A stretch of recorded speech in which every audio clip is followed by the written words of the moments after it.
Podcast Network Asia.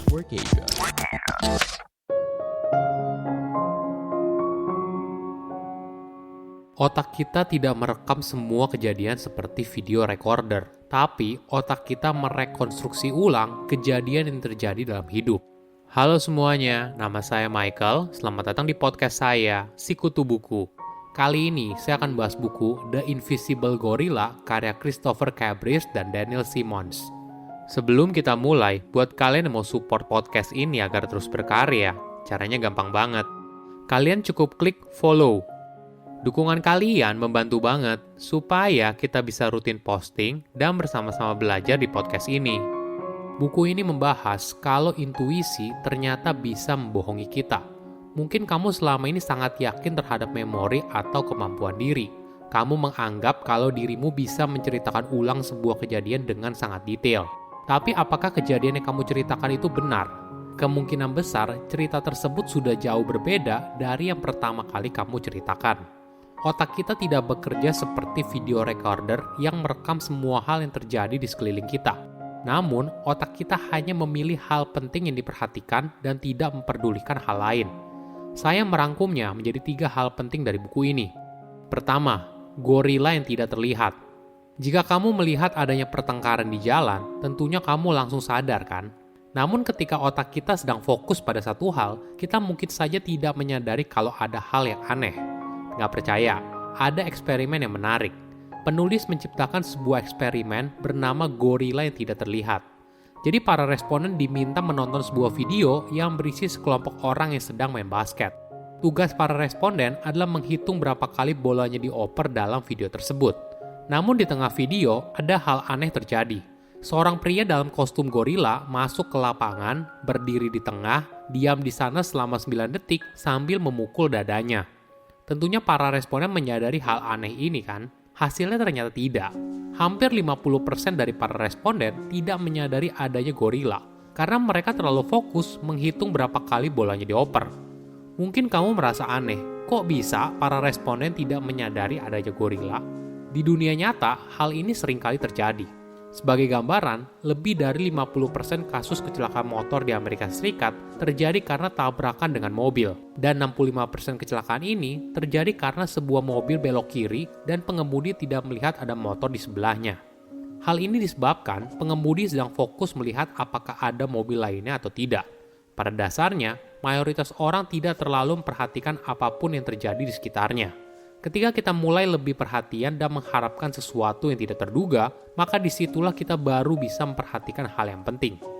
Inilah trik yang dilakukan pesulap saat tampil di atas panggung. Pesulap itu bisa mengarahkan penonton kemana bola itu akan hilang. Lalu ketika perhatian penonton sedang berada di sana, pesulap itu lalu menggunakan teknik yang lain ke arah yang berbeda.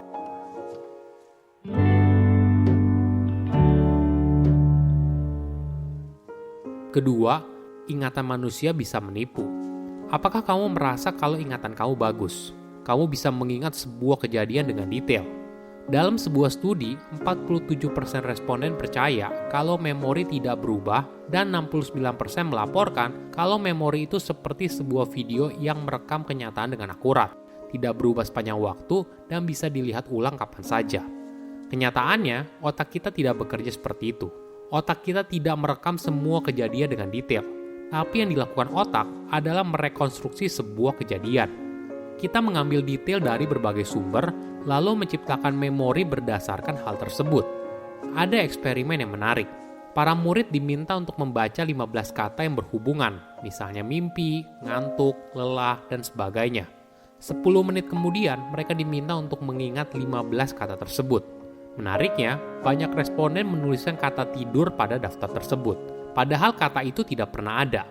Kenapa hal ini terjadi? Ternyata karena semua kata yang diberikan di awal berhubungan dengan kata tidur. Jadi tanpa sadar, para responden memasukkan kata tersebut. Bayangkan untuk sebuah kejadian yang belum lama aja, kita bisa salah. Bagaimana bila sebuah kejadian yang sudah lama? Penulis memberikan contoh pidato calon Presiden Amerika Serikat Hillary Clinton pada saat pemilihan umum tahun 2008. Hillary menceritakan kisah dirinya ketika berkunjung ke Tuzla, Bosnia pada tahun 1996. Dia mengingat kalau saat itu dirinya mendarat di tengah hujanan tembakan sniper dan berlari dengan kepala mengarah ke bawah untuk berlindung. Namun wartawan dari The Washington Post menemukan foto yang sama sekali berbeda. Di foto itu, Hillary sedang mencium seorang anak Bosnia yang baru saja membacakan puisi di sebuah upacara penyambutan yang tenang. Kisah Hillary dengan sniper membuat dirinya dicemooh banyak orang. Bahkan dirinya dianggap pembohong atau sedang berfantasi. Mungkin hanya Hillary sendiri yang tahu apakah dia berbohong secara sadar atau memang ingatannya yang terdistorsi. Seperti yang tadi dijelaskan, memori siapapun kemungkinan besar akan berbeda dari kenyataan. Apalagi ini sebuah kejadian yang sudah cukup lama, yaitu 12 tahun yang lalu. Bagi otak manusia, perhatian itu seperti zero-sum game. Artinya, jika kita memperhatikan satu hal, sebuah objek atau sebuah kejadian, kemungkinan besar kita tidak akan memperhatikan hal lain. Kemampuan kita untuk fokus sangat penting dalam hidup. Tanpa hal tersebut, maka kita akan kesulitan dalam memahami dunia. Sederhananya begini, kamu datang ke sebuah tempat yang ramai, tidak ada satupun yang kamu kenal, kecuali satu orang wajah yang familiar, yaitu sahabat kamu. Fakta kalau kamu bisa menemukan teman kamu adalah karena keahlian kamu untuk fokus. Ini yang perlu kita pahami, kalau panca indera kita tidak merekam semua hal di dunia seperti recorder. Mata kita hanya bisa menangkap informasi yang terbatas, begitu juga ketika informasi tersebut dikirim dari mata ke otak.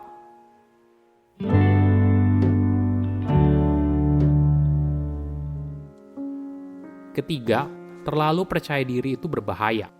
Ada fakta yang menarik. Kita seringkali menganggap kalau diri kita lebih baik daripada rata-rata orang di dunia. Dalam sebuah survei nasional, 69% orang Amerika percaya kalau mereka lebih cerdas daripada rata-rata orang Amerika pada umumnya. Tentu saja ini cukup aneh. Apabila kamu lebih cerdas daripada rata-rata, harusnya secara persentase di bawah 50% dong. Bukan hanya kepercayaan diri berlebih bisa mengacaukan realita, tapi kita seringkali juga salah menilai seseorang hanya karena orang tersebut terlihat percaya diri. Ada sebuah kisah dari Jennifer Thompson. Pada tahun 1984, orang asing masuk ke dalam apartemen Jennifer dan memperkosanya secara brutal dengan sebuah pisau ditempelkan di lehernya. Ketika diperkosa, Jennifer berusaha mengingat setiap detail dari pemerkosanya, mulai dari wajah, fisik, dan bersumpah apabila dia berhasil selamat, maka Jennifer akan memenjarakan pria tersebut. Ketika polisi melakukan investigasi dan mengumpulkan beberapa tersangka, Jennifer memilih seorang pria bernama Cotton. Di pengadilan, Jennifer dengan percaya diri memberikan testimoni kalau Cotton merupakan pemerkosa dirinya. Juri pun yakin dan Cotton dipenjara. 10 tahun kemudian, bukti tes DNA menunjukkan kalau Cotton bukanlah pemerkosa Jennifer, melainkan orang lain. Kenapa kesalahan fatal ini bisa terjadi? Bukan hanya soal memori manusia yang tidak akurat, tapi detektif di kasus tersebut mengatakan kalau Jennifer merupakan saksi yang hebat karena mampu mengingat banyak hal secara jelas. Ditambah lagi, keyakinan Jennifer saat di ruang sidang membuat para juri dengan mudah yakin apa yang dikatakan. Pada dasarnya, kita akan lebih mudah percaya dengan orang yang terlihat percaya diri, terlepas dari apa yang dikatakan benar atau salah. Oke, apa kesimpulannya? Pertama, otak kita bukan video recorder. Kita memilih apa yang kita perhatikan. Jika kita sudah memperhatikan sesuatu, maka kita cenderung akan mengabaikan hal lain. Inilah yang membuat kita mungkin tidak sadar saat nonton film ketika seorang aktor mengambil kue coklat, padahal di adegan sebelumnya dia sedang makan pastel. Otak kita tidak bekerja untuk merekam semua kejadian, tapi berusaha mengkonstruksi sebuah kejadian berdasarkan informasi yang kita dapatkan. Kadang, otak kita berusaha menambahkan beberapa detail yang lain untuk membuat cerita tersebut menjadi lebih masuk akal. Ketiga, terlalu percaya diri dapat berbahaya. Mayoritas orang menganggap diri mereka lebih baik daripada rata-rata orang di dunia. Namun kepercayaan diri ini bisa mengacaukan realita. Kita bisa saja percaya kalau apa yang kita katakan itu benar dan orang lain juga mempercayainya. Pada dasarnya, kita akan lebih mudah percaya dengan orang yang terlihat percaya diri, terlepas dari apa yang dikatakan benar atau salah.